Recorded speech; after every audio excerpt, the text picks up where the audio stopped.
Hello everyone. So today we're still looking at vibrations and waves. And to be specific, today we're looking at waves. And under waves, we look at the phase difference, the intensity, and interference. So the most important thing that you need to understand is just the definition of a wave. Once you just understand that, then all other things will just be following because you'll be knowing whatever that you'll be doing. Right. So we look at the phase difference, then we look at the intensity, and finally look at interference. So two waves are said to be in the same phase if their crests or the troughs are aligned. So meaning if you have maybe the first wave is moving like this, then you also have maybe another wave, which for instance maybe might be, let me say, it's coming from here maybe. Okay, I don't know how I can draw it, but let me just show you a quick sketch. Yeah, so if you have two waves which have, if there is a separation between the crests and troughs of the wave, the waves are said to have a phase difference, in short. Okay, so this is what is meant.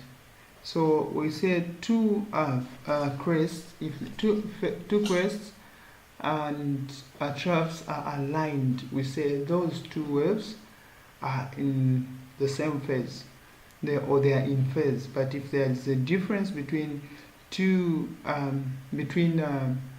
if there's a difference between two crests, if you have a difference between two crests or two troughs, then you can say the wave is, or the two waves are in phase difference, or they have a phase difference, in short.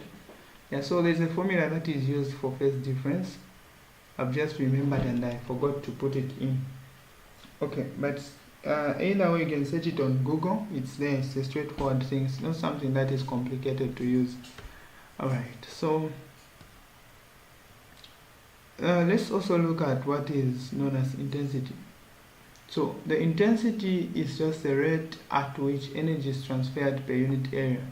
So intensity, according to the definition there, intensity written using capital letter R, this is just simply the energy that is transferred per unit area. So this is power divided by the area. So power divided by the area is called intensity, which is just P over A. So meaning power can also be written in terms of intensity and area, which is just IA.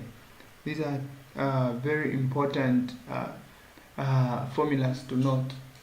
Alright, so let's quickly move on. So this is what I'm just talking about. So this lecture is quite short because it's just summarizing waves, in short. Yeah, it's just summarizing waves. So from this topic we're going to do the tutorial sheet. That is on Wednesday. We'll do the tutorial sheet, and then after doing the tutorial sheet we'll proceed by looking at sound waves. Okay, so properties of waves. So the following are some of the properties of waves. Okay, so a wave can be reflected, and by the way, you should note there's a difference between properties of a wave and characteristics of a wave. So when we talk about characteristic of waves, we are simply referring to the period, amplitude, and all those things. But if we talk about properties, we talk about what waves are capable of doing if they meet a barrier or anything that is there to alter them or to change them. So we know to say waves can go, or rather they can undergo what is called refraction. So refraction is simply just the bending of a wave when it passes through a certain medium. Yeah, so what that means, for instance, in the if we're talking about waves or light waves, in short, if you can have a wave coming from this side, yeah, you can have a wave that is maybe coming from this side, but as it meets a barrier there, you discover that it changes, it goes like that. So this is called refraction.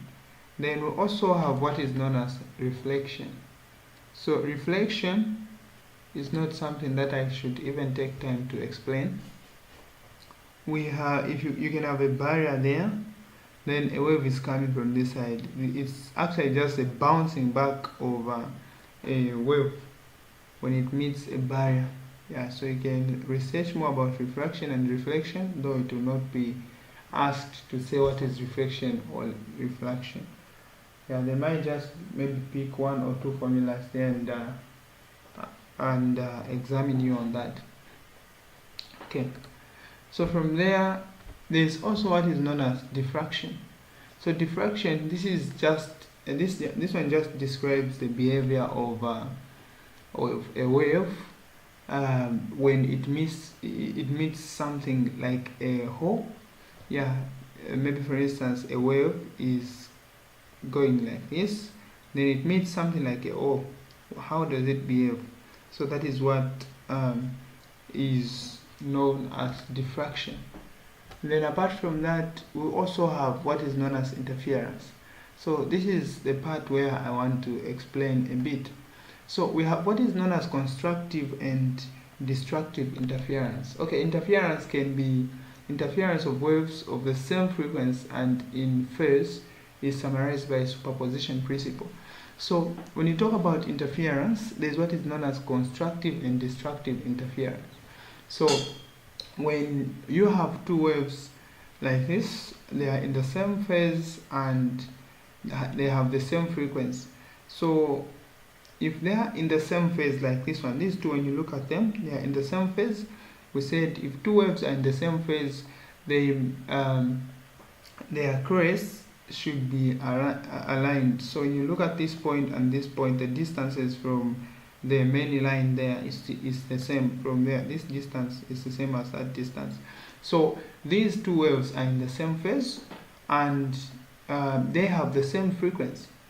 Yeah, so if they have the same frequency and then they are in the same phase, their characteristic and their interaction is, in short, can be summarized by the superposition principle. So when these two waves meet, if these two waves meet, their resultant wave is just going to be found by adding these two waves. When you add this distance and that distance to give you that distance. Yeah, so that's what they mean. And this is called constructive interference. This is called constructive interference. Then there's also what is known as destructive interference. So I've explained all these notes. So destructive interference, imagine you have this wave, and then this wave is more like exactly the opposite of this other wave. Wave A and wave B are opposite. Yeah, so where you have on wave A we have the positive, where we have the positive amplitude, here you have the negative amplitude. So when you add these two waves, you discover that they'll come up with what is, okay, there's the combination of these two waves results into a complete cancellation, meaning the wave will be cancelled. This will just be a straight line. So this is known as destructive interference. Yeah, so like I said, tonight's lesson is quite short. So next time when we meet, we'll look at the tutorial sheet, and that's the very important and sensitive part of your course. So make sure that you don't miss the next lecture that we're going to have. See you in the next lecture. Shalom.